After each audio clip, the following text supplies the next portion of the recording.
What if the very thing you've been waiting for is actually waiting for you? Not for you to do something, to strategize, or to finally crack some divine code, but for you to simply become. It's the universe's most delicious paradox, the one that has every divine feminine heart aching in the final stages of this journey. The whispered truth that you must be the one to move first. And immediately, the mind protests, painting pictures of brave gestures and vulnerable texts sent into the silent void. But what if you've been misunderstanding the assignment entirely? This isn't about a step you take toward him. It's about a frequency you choose to embody for yourself, a resonance so complete it rewrites the very rules of engagement. This sacred first move has nothing to do with pursuit and everything to do with presence.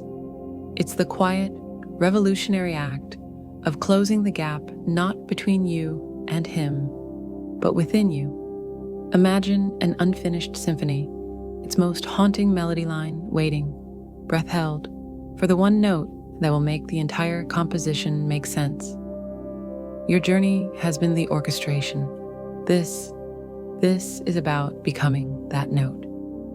The silence you perceive is not an emptiness, but a sacred holding space. And what is about to be composed within it will change everything you thought you knew about love, timing, and the secret language of the soul.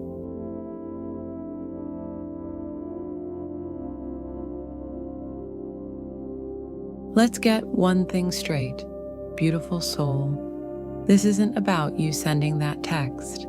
It's not about you liking his old photo on Instagram or showing up at his favorite coffee shop. If you're doing that, you're not moving first. You're just rearranging the furniture in the old drafty house of separation. You're still playing by the rules of a game that the real you has already outgrown. The true move is so radical, so utterly profound, that it feels like doing nothing to the part of you that's still wired for action. It feels like being. And honestly, that can feel terrifyingly passive to a soul who's been the primary feeler, the seeker, the holder of the vision. You know how a tuning fork, when struck, doesn't try to make another tuning fork vibrate. It doesn't send out a hopeful little prayer. Oh, I hope that other fork over there is ready to join me. No, it simply hums. It emits its perfect, pure frequency with such unwavering certainty that any other fork tuned to the same note cannot help but resonate in harmony. It's a law of physics, not a strategy. Your journey to this final stage has been the painful, glorious process of being struck again and again by life, by the longing, the separation, the triggers, until every impurity, every dissonant note of neediness, fear, and conditional love has been shaken loose. What's left is you, the pure note, the sacred frequency of your own sovereign wholeness. Your first move is to simply and unapologetically hum. This is where the magic, the real, gritty, non-woo-woo magic, happens. This humming, this radiant state of being, creates what I call the energetic container. It's not a force field you build with effort. It's a natural emanation from your core, like warmth from a fire. It's the energy of, I am already whole, I am already complete. My joy is my own. My peace is non-negotiable. And you hold this space not for him, but as a statement of your own truth. Yet, this becomes the one thing his spirit recognizes as home. His logical, structured masculine energy has been navigating a 3D world of chaos and competition. It's tired. It's built walls to survive. Your embodied frequency doesn't ask him to dismantle his walls. It simply makes the landscape outside those walls so safe, so inviting, so effortlessly loving that he finally feels it's safe to open the gate. You move first into being the safe landing pad for his entire, messy, beautiful self. And here's the joke, the beautiful cosmic punchline. In doing this, you finally stop caring about the when and the how. You're too busy being enthralled by the symphony of your own life. The loneliness transforms into a profound, delicious solitude. The waiting room becomes your throne room. You start to see that this first move was never about him at all. It was the universe's clever, backhanded way of forcing you to claim a power and a peace so deep that you would never again settle for anything less than a love that honors it. You stop looking for a missing piece because you finally feel the shocking, hilarious truth. You were never incomplete to begin with. This is the ultimate act of faith, to live as the queen when the castle appears empty, to dance as if you're already in his arms, because, sweet soul, you are, first and foremost, you are in the arms of the divine, and that is a frequency that changes everything. But what's happening on his side of the veil during all this? If your move is a shift into radiant being, his quiet period is anything but idle. What looks like silence is actually a symphony of its own, a silent alchemy that's just as crucial and far more misunderstood. Curious? Let's pull back the curtain on the divine masculine's great transformation.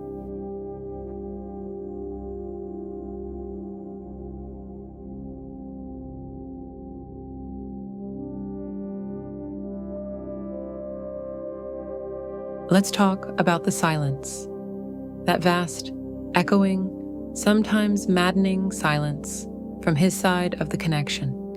You've built your radiant field, you're humming your tune of wholeness, and for heaven's sake, the least he could do is send a ripple back, right? A text, a song, a whisper in the wind, something, anything.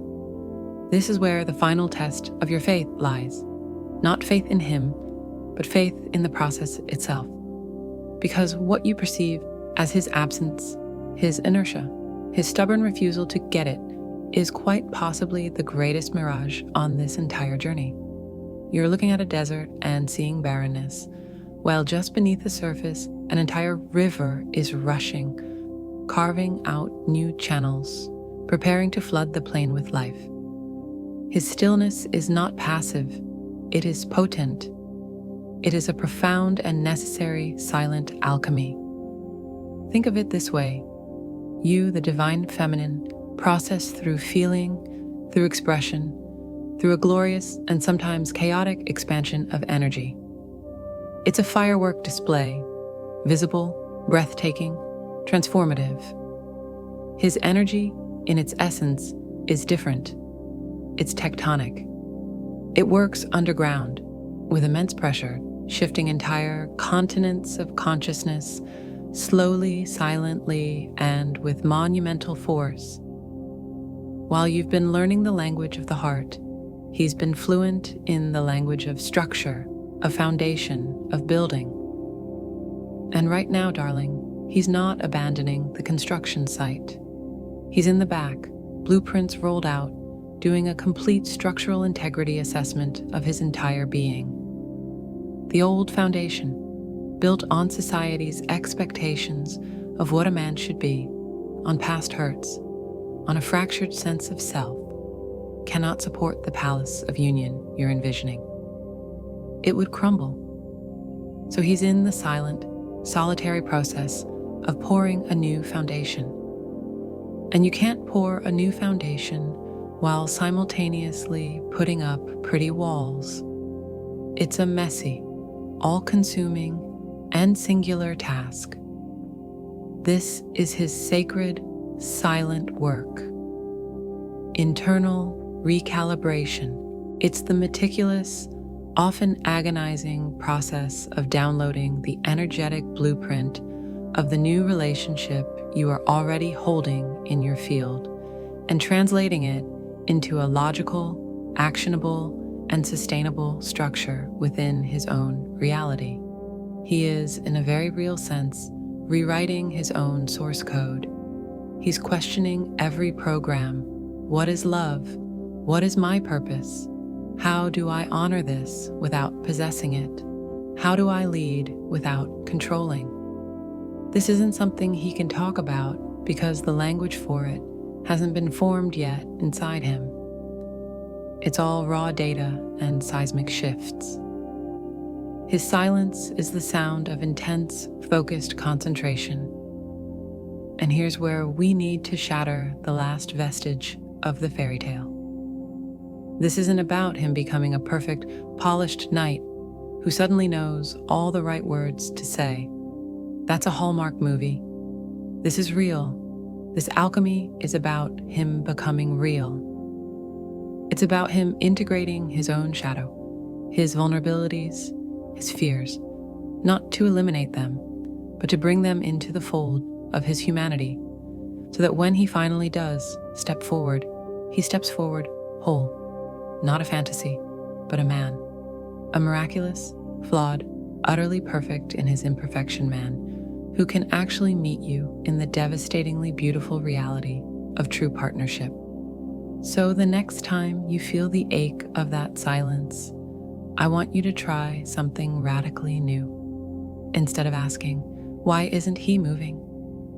I want you to smile a secret, knowing smile and whisper to yourself, he's working. Shift your perception from one of lack to one of witness. See the invisible, honor the unseen labor. Your unwavering field of love is the safe harbor that allows this messy, sacred construction to happen without him feeling the need to hide the debris. But how does this silent, structural work finally culminate? What does the moment of completion actually look like? Not in esoteric theory, but in the glorious, messy, everyday reality you've been building towards.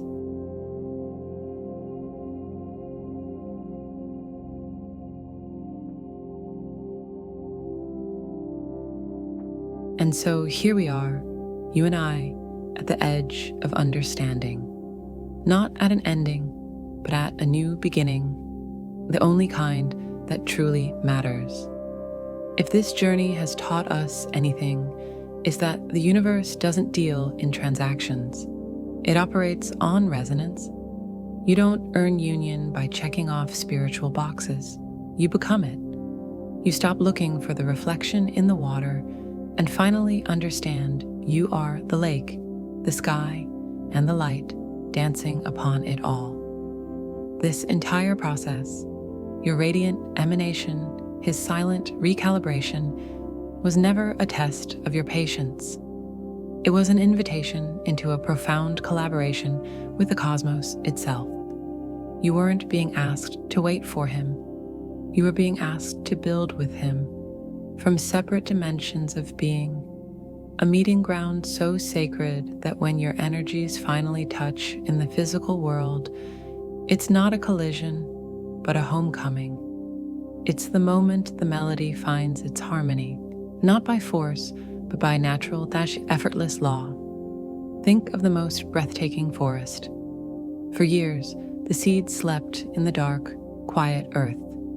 The sun, in its unwavering constancy, didn't fret over the silence below. It simply shone. It offered its warmth, its light, its very essence, day after day after day. And in that patient, generous field of energy, the seeds did their own invisible, miraculous work until they broke through the surface, not to thank the sun, but to join it in the dance of life. One was not more important than the other. The darkness was not a failure. The silence was not abandonment. It was all a necessary, intelligent, and beautifully timed choreography. Your twin flame journey is that forest. You have learned to be the sun. and you have learned to trust the sacred darkness where his growth occurred. The love you've been yearning for, that epic, soul-shattering, forever kind of love, is no longer a destination on a map. It is the very ground you now walk on. It's in the peace you feel brewing in your quiet mornings. It's in the unshakable knowing in your own chest. It's in the laughter that now comes more easily because your happiness is your own, and that makes it a gift you can truly share, not a need you must desperately fill. This path is not a lonely one. It never was. You have been in a constant divine partnership, first with your own soul, and now with the one whose rhythm perfectly matches yours. The final stage isn't about a dramatic finish line. It's about the graceful, seamless merging of two currents that were always flowing to the same ocean. You are ready. You are whole. You are already living the love story. The rest is just the beautiful, unfolding surprise of how it chooses to manifest in your everyday, ordinary, extraordinary life. And speaking of the everyday, what does this look like when the clouds of process part and the sunlight of reality shines through? How do you navigate this new landscape, not as a seeker, but as a sovereign creator? The journey of becoming never truly ends. It simply enters its most joyful chapter yet. But that, dear one, is a conversation for another day. For now, just breathe and know deeply that you are right on time.